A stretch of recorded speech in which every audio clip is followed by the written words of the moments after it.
कर शिरी ठेवा, आरती ओवाळी तो मनोभावे करुणी सेवा। जय जय श्री शनी देवा। सूर्यसुता शनी मूर्ती तुझी आगाध कीर्ती, एकमुखे काय वर्णू शेषान चले स्फूर्ती। जय जय श्री शनी देव। परमपूज्य विश्वचैतन्य अंधारातून प्रकाशाकडे घेऊन जाणारे महान संत आणि माझे सद्गुरू चैतन्य त्यागेश्वर महाराजांना आपण प्रथम वंदन करूया। या कलियुगाचा राजा, सत्याचा सागर, सोरे सूत,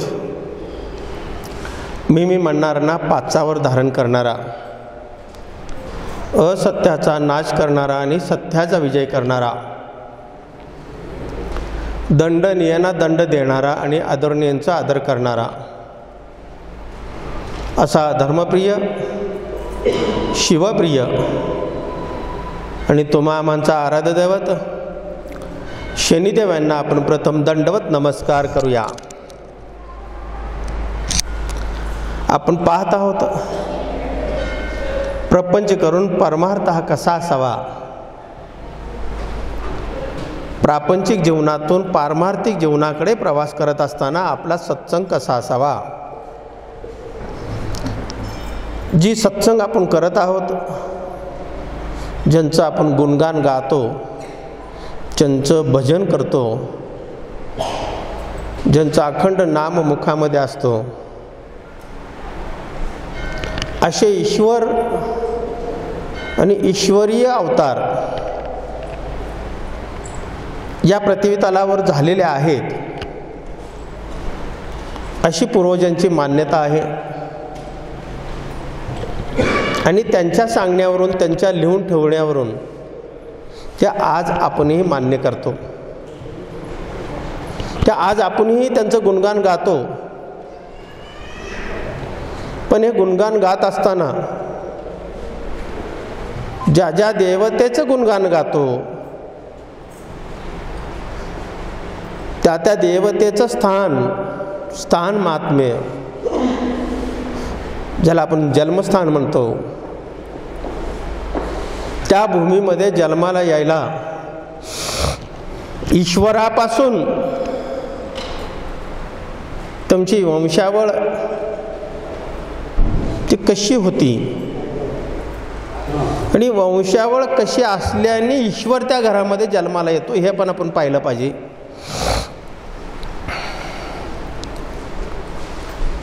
याच्याच बरोबर त्या स्थानालाच का महात्म्य आहे। ठराविक स्थानामध्ये ईश्वरी अवतार झाले तर त्या भूमीमध्ये, त्या कणाकणामध्ये, त्या मृत्तिकामध्ये, त्या जलामध्ये, त्या वृक्षामध्ये, त्या परिघामध्ये पूर्वी योजन म्हणायची, योजना 28 योजन, 9 योजन, ते योजनमध्ये मोजणी असायची। त्या परिघामध्ये ईश्वराने अवतार घेतला। मग ते स्थानाचं सुद्धा महात्म्य आपल्या पलीकडचं नाही आहे, पण आपण माहिती करून घेणं हे गरजेचं आहे। जसे जेजुरीचा खंडेराया जेजुरीमध्ये वास्तव्य होतं असं म्हणतात। तसे अनेक स्थानं आहेत ज्यांचं आत्ता पूर्ण विश्वामध्ये ज्यांचं नाव आहे, ज्या देवतेचं स्मरण केल्याने तत्पर ईश्वर आपल्या समोर उभा राहतो, ते म्हणजे प्रभू रामचंद्र। ज्यांना प्रभू रामचंद्र ज्या धर्माशी निगडीत नाहीत, तो धर्म सुद्धा प्रभू रामचंद्राला आज मानायला निघालेला आहे। जगामध्ये संपूर्ण अनेक देशामध्ये प्रभू रामचंद्राचा नावाचा गुंज होतो, जयघोष होतो, उद्घोष होतो. अशा प्रभू रामचंद्र ज्या भूमीमध्ये जन्माला आले ती अवधपुरी, अयोध्या नगरी. मग ही अयोध्या नगरी कशी होती? प्रभू रामचंद्र जन्माच्या अगोदरची अयोध्या नगरी कशी होती? प्रभू रामचंद्रांना तिथं जन्म घ्यायला ईश्वरांना लावणारी ही भूमी,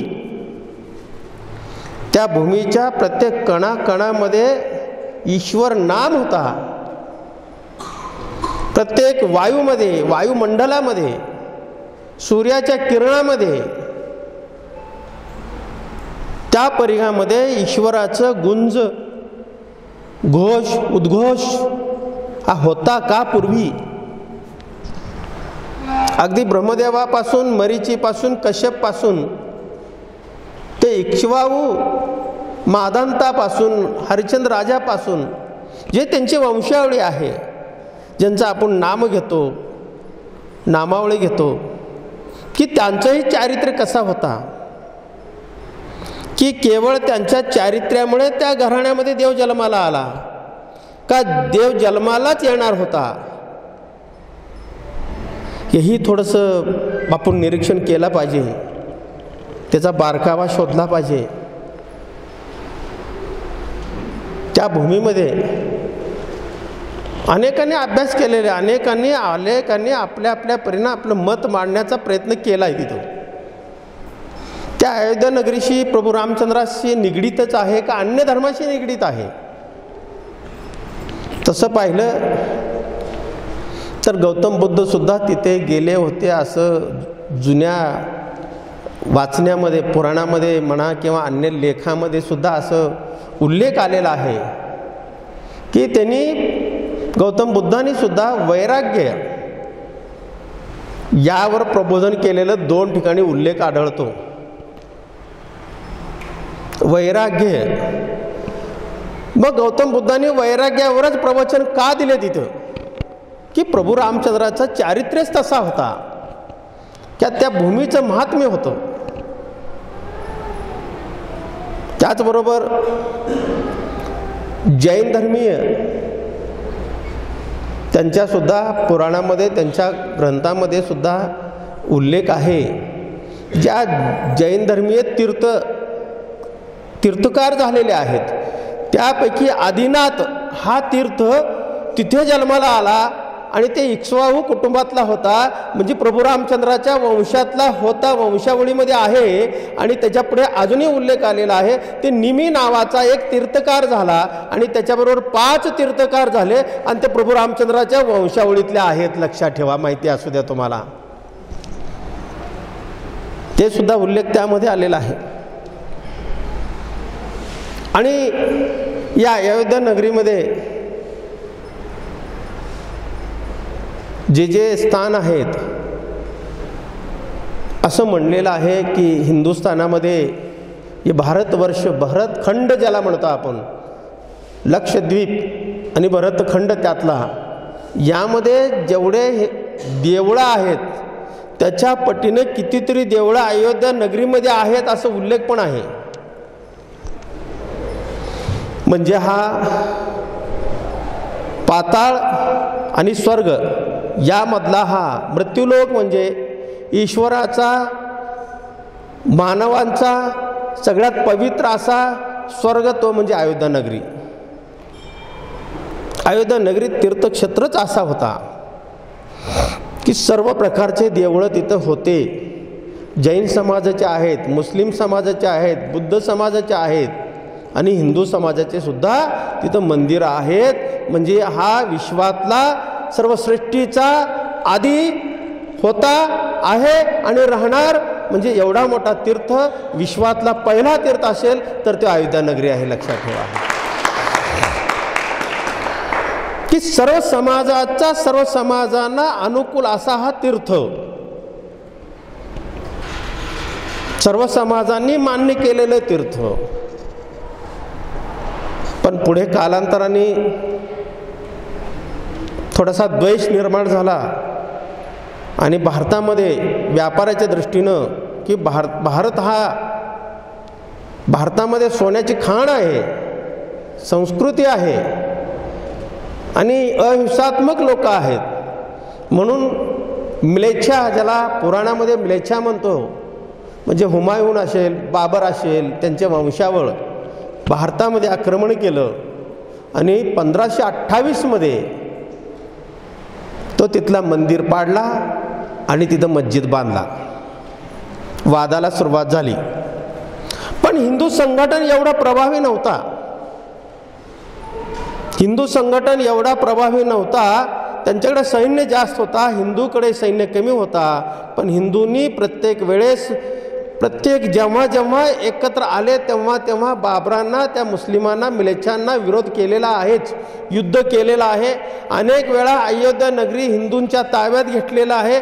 अनेक वेळा बाबरांनी, त्यांच्या वंशावळांनी, त्यांच्या शिलेदारांनी, त्यांच्या सरदारांनी अनेक वेळा हिंदूंना हरवून परत अयोध्या नगरी ते ताब्यात घेतलेलं आहे.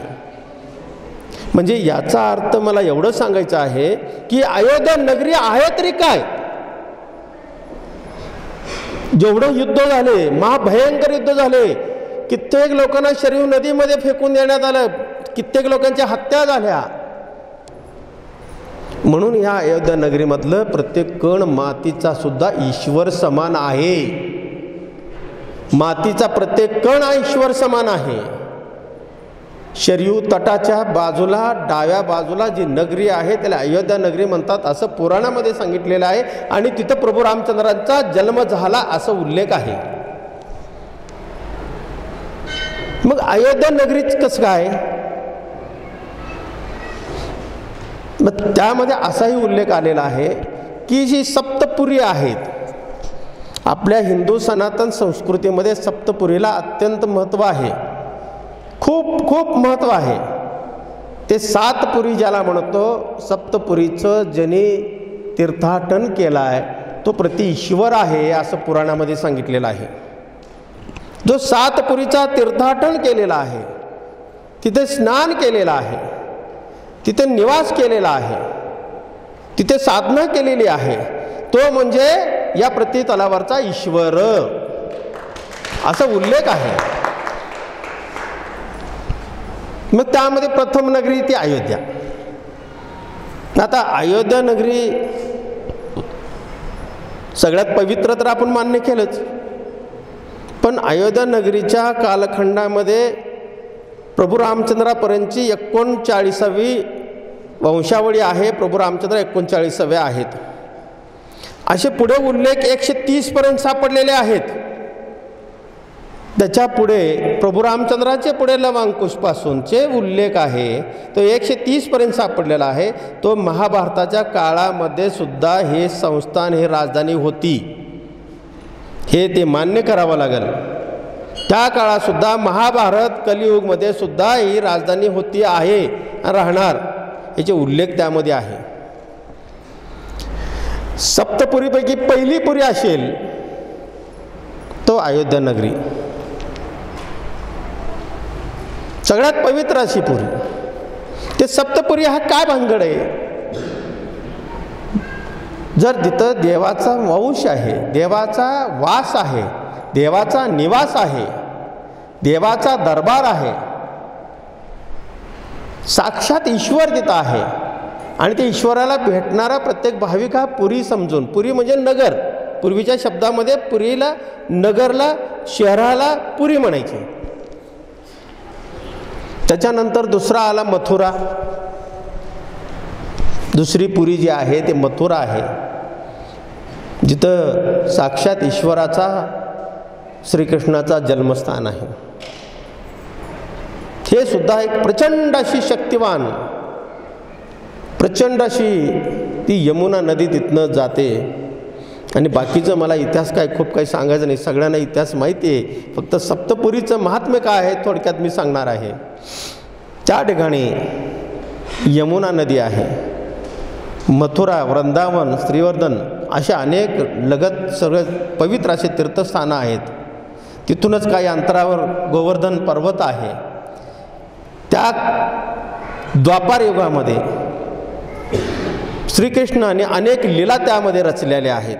अनेक लीला, अनेक ईश्वराने अनेक लोकांना, त्या काळातल्या लोकांना ईश्वराने अनेक लीला करून दाखवल्या. म्हणून तिथंही ईश्वर जन्माला आला, म्हणून तो दुसरी पुरी आहे, लक्षात ठेवा. पहिली पुरी अयोध्या आहे, दुसरी मथुरा आहे, तिसरी आहे तर कांचीपुरम, ज्याला दक्षिणातली काशी म्हणतात. ते चेन्नईपासून 45 किलोमीटरवर कांचीपुरम आहे. तिथं साक्षात असे म्हणतात, ब्रह्मदेवानी आदिमाय शक्तीच्या आठवण म्हणून आदिमाय शक्तीला प्रसन्न करून घेण्यासाठी म्हणून तिथं साधना केलेली भूमी आहे. म्हणून त्या भूमीला पवित्र असं मानलं जातं. तिथं साक्षात आदिमाय शक्ती ब्रह्मदेवाच्या साधनेला भुलून तिथं जाऊन आशीर्वाद दिला होता. सृष्टी रचत असतानाची दिशा देणारी शक्ती जी आहे आदिमाय शक्ती, तिथं जाऊन आशीर्वाद दिली. म्हणून कांचीपुरम हा मोठा तीर्थ आहे, सप्तपुरीपैकी एक पुरी आहे. जिथं ब्रह्मदेव आहे तिथं विष्णू आहे, तिथं शिव आहे, हरिहर दोघंही आहेत. म्हणून तिथं विष्णुपुरम सुद्धा म्हणतात आणि शिवपुरम दोन्ही म्हणतात. आणि त्याला आत्ताच नाव आहे कांचीवरम. फक्त कांची सुद्धा नाव तिथं आहे त्या शहराला. तो चौथी पुरी आहे ती अवंतिका. अवंतिका ही नगरी अशी महाकालाची नगरी आहे. महाकालाची नगरी आहे अवंतिका, ज्याला आपण उज्जैन म्हणतो. विक्रमादित्य राजा, जिथे शनी महाराजांनी विक्रमादित्य राजांना पिडला, एवढी महान नगरीमध्ये साक्षात शिव तिथं अवतार घेतला. आणि महाकाल शिवच्या रूपाने 12 ज्योतिर्लिंगापैकी सुद्धा एक लिंग आहे. अशा पवित्र क्षेत्री ईश्वराचा अंश तिथं सुद्धा आहे. म्हणून तो सुद्धा एक पुरी आहे. त्याच्यानंतर हरिद्वार, ज्याला हरीचा द्वार म्हणतो, म्हणजे मुक्तीचा द्वार. जेव्हा शेवटचा द्वार, गंगा स्नान, डुबकी मारणं आणि हरिद्वार म्हणजे मुक्तीला जाणं. जिथे गंगा खडतर अशा डोंगरातनं वाहून सगळीकडनं सगळ्याच्या जलातनं सर्वांच्या तीर्थ सगळं घेऊन येत असते. आणि घेऊन आल्यानंतर त्या हरीला सुद्धा पेलत नाही. गंगा एवढी जड असते. म्हणून हरीसुद्धा विचार केला, माझ्या द्वारामध्ये तू आलीस, पण तू मला सुद्धा पेलू शकणार नाहीस. तेव्हा साक्षात ईश्वराने जटेमध्ये घेतला, गंगेच्या गंगेला तो ईश्वराने शिवाने जटेमध्ये घेतला. तो ठिकाण आहे. म्हणून तिथं मुक्तीचा द्वार हरिद्वार आहे. सगळ्यात पवित्र ही गंगा तिथनं सपाटीकरणमध्ये आलेली आहे. हे हरिद्वार सुद्धा एक मोठं तीर्थ आहे. त्यानंतर द्वारका. ही द्वारका कुश, म्हणजे एक संत साधू होते, ते कुश अंतरून समुद्रामध्ये पाण्यामधला काही जमिनीचा सपाटी भाग त्यांनी वर काढून तिथं कुश अंतरून तिथं साधना करायची. ते संत द्वापार युगातील बळीराम यांचे सासरे होते. रेवती त्यांच्या पत्नीचं नाव, तिचे वडील होते. म्हणून त्यांच्या नावावर ते नगर द्वारकाही वसलेले आहे. पुढे यादवकुळ, कृष्णवंशावळ, हे सगळं बाकीचं माहिती आहे तुम्हाला सगळं. ती नगरी सगळ्यात पवित्र मानली गेलेली आहे द्वारका. त्यानंतर या पृथ्वी तलावर शिवसंप्रदायामध्ये सगळ्यात पवित्र असा मानलेला, ज्याला महास्मशान म्हणतो आपण, जिथे ज्याचं नाव घेतल्याने मुक्ती मिळते, सायुज मुक्ती मिळते. नुसतंच मुक्ती मिळत नाही. नुकतंच मुक्ती मिळणं वेगळं आणि सायुज मुक्ती मिळणं वेगळं. ज्याला महास्मशान म्हणलेलं आहे, ज्याला काशी म्हणतात, ज्याला बनारस म्हणतात, ज्याला वाराणसी म्हणतात. तिथं वारा आणि आशी हे दोन नदीच्या मध्ये ती शहर वसलाय म्हणून वाराणसी म्हणतात. एवढं हे पवित्र, ज्याला त्रिशूळावर उभा आहे म्हणतात. जग सृष्टीत बुडाली तरी काशी बुडणार नाही, अशी एक आख्यायिका शिवसंप्रदायामध्ये आहे. सर्व पुराणामध्ये त्याचा उल्लेख आलेला आहे. अनेक राजांनी राज्य केलेलं आहे तिथं. अनेक राजांनी शिवावर सुद्धा राज्य केलेलं आहे. शिवाला सुद्धा तिथून बाहेर काढलेलं आहे. एवढं भोलेनाथ शंकर महादेवांनी सगळं सृष्टी सगळ्या भाविकांना दिलेलं होतं, भक्तांना दिलेलं होतं. अनेक राजे राज्य केलेले आहेत तिथं. म्हणून तिथं मुक्ती मिळणं सगळ्यात पवित्र मानला गेलेला आहे. तो काशी हा सुद्धा एक सप्तपुरीपैकी एक पुरी आहे. एवढं महात्म्य, एवढं पावित्र, एवढं तीर्थ या विश्वामध्ये नाहीत, तेवढे तीर्थ माझ्या या भारत खंडामध्ये आहे. म्हणून माझी भारतभूमी जगाची एक दिशा देणारी दिशावाहक गुरु आहे. या भारतभूमीमध्ये जन्माला आलेत अनेक देवदेवता सुद्धा. शिवलोक असो, सत्यलोक असो, विष्णुलोक असो, अनेक लोक असो, ह्या सर्व लोकातले देव लोक सुद्धा ह्या भरतखंडामध्ये जन्माला आले. याचा पाठीमागचा हेतू एवढाच आहे. या भारतातली ही जी भूमी आहे, भूमीतला कण आहे, मातेचा कण असेल, वायू असेल, जल असेल, जलाला सुद्धा आपण पवित्र मानलेला आहे, वृक्षाला सुद्धा पवित्र मानलेला आहे, सूर्याच्या किरणाला सुद्धा पवित्र मानलेला. आपण सूर्याच्या किरणाची सुद्धा सकाळी आपण तुळशीला पाणी घालत असताना सूर्याकडे अर्घ्य देत असतो, लक्षात ठेवा. म्हणून ही भूमी आपली पवित्र आहे आणि पवित्र भूमीमध्ये तुम्हा आमचा जन्म झाला म्हणून तुम्ही आम्ही सुद्धा पवित्र आहोत. अशा ह्या सप्तपुरी आहे. ह्या सप्तपुरीतला पहिला पुरी अयोध्या नगरी आहे. अयोध्या नगरीबरोबरच अनेक तीर्थ आहेत, अनेक तीर्थाटन आहेत, अनेक जल आहेत, अनेक वृक्ष आहेत. आणि त्याचबरोबर एवढा सांगण्याचा पाठीमागचा हेतू एवढाच आहे की आपण सुद्धा एक विश्व आहोत. आपल्या हृदयस्थानी सगळे तीर्थ आहेत. आपल्या हृदयस्थानी सगळे तीर्थ आहेत, सगळे जल आहे, सगळे वृक्ष आहे, सर्व विचार आहे. सर्व देवतांना एका हृदयाच्या कोपऱ्यात बसवण्याचं सामर्थ्य माझ्या भक्ताकडे आहे, लक्षात ठेवा. ते विसरल्यामुळे मात्र आपण कुठेतरी द्विधा मनस्थितीमध्ये स्वतःला हरवून गेलेला आहोत, स्वतः हरवून गेलेला आहोत. अरे बाबांनो, एवढे तीर्थ, एवढे देवदेवता हृदयाच्या एका कोपऱ्यामध्ये बसवण्याचं सामर्थ्य तुम्हा आम्हामध्ये आहे. आपण मूळ मुद्दा विसरून गेलो. आपल्या हृदयस्थानी सुद्धा एक पुरी आहे. आपल्या हृदयस्थानी सुद्धा एक पुरी आहे. ते पवित्र पुरी आहे. शिव आणि जीव याचा संयोग करणारा फक्त नाम तुमच्या मुखात असेल, तुमच्या हृदयस्थानी असलेला पुरी तुम्हाला दिसल्याशिवाय राहणार नाही. मी एवढा आव्हान चॅलेंज देऊन सांगतो तुम्हाला, लक्षात ठेवा. मला खात्री आहे माझी पुरी मी शोधली. माझी सप्तपुरी कुठे आहे, माझे ईश्वर कुठे आहेत. तर आपण सुद्धा हा गोश्वरा मांडण्याचा हेतू एवढाच आहे, आपण सुद्धा स्वतःची पुरी शोधावा. आणि स्वतःची पुरी, आपला कुटुंब सुधारला की आपण सुधारलो. म्हणून मी माझं चारित्र्य आणि माझं कुटुंब प्रपंच करून परमार्थ करायचा असेल, तर स्वतःची ओळख स्वतः करून घ्यायचा असेल, तर नामाशिवाय कलियुगामध्ये पर्याय नाही.